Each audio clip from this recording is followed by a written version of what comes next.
सिलसिला ये कि जब इस्लाम फैला, अफ्रीका में गया, सेंट्रल एशिया में आया, साउथ एशिया में आया, तो यहाँ पर लोगों की कल्चरल प्रैक्टिसेस ऑलरेडी एस्टैब्लिश थी। उन्होंने इस्लाम को कबूल कर लिया, मुसलमान हो गए, लेकिन जो कल्चरल प्रैक्टिसेस थी वो बंद नहीं हुई।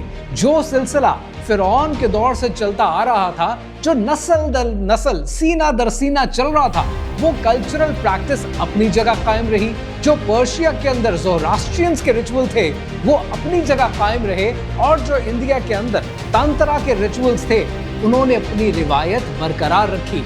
इसके ऊपर किताबें लिखी जा चुकी हैं। रिलीजन एक्सप्लेन में पास्कल बॉयर कहता है कि जब एक जमाना गुजर जाता है तो लोग ये फर्क भूल जाते हैं कि क्या कल्चर था और क्या दीन था।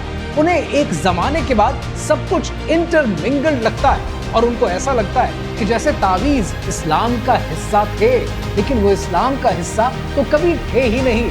और दूसरा इफेक्ट है जिसको कहते हैं प्लेसीबो इफेक्ट। अब प्लेसीबो इफेक्ट ये कहता है साइकोलॉजी के अंदर कि जब आप किसी चीज का इस्तेमाल शुरू कर देते हैं तो इसका मतलब ये नहीं कि उसके अंदर इतनी ताकत है या वो आपकी जिंदगी के मसले हल कर रहा है। वो जो भी तावीज़ आपने ले लिया, वो लेने के बाद आपके दिल को इत्मीनान हो जाता है कि मेरी जिंदगी बदल रही है। आप अपने आप को कन्विंस करना शुरू कर देते हैं, जिसकी वजह से आज ये बिजनेस डर का बिजनेस बन चुका है। और ये डर का बिजनेस इतना बड़ा बिजनेस है कि एडविस कंसल्टिंग की रिपोर्ट है 2014 की, और वो रिपोर्ट कहती है कि पाकिस्तान में हर साल $200 मिलियन तावीज़ पर खर्च किए जाते हैं, विच इज अराउंड 5,500 करोड़ रुपए।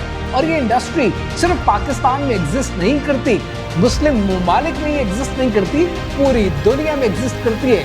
और ये इतनी बड़ी इंडस्ट्री है कि इसका एनुअल टर्नओवर $17 बिलियन से भी कहीं ज्यादा है।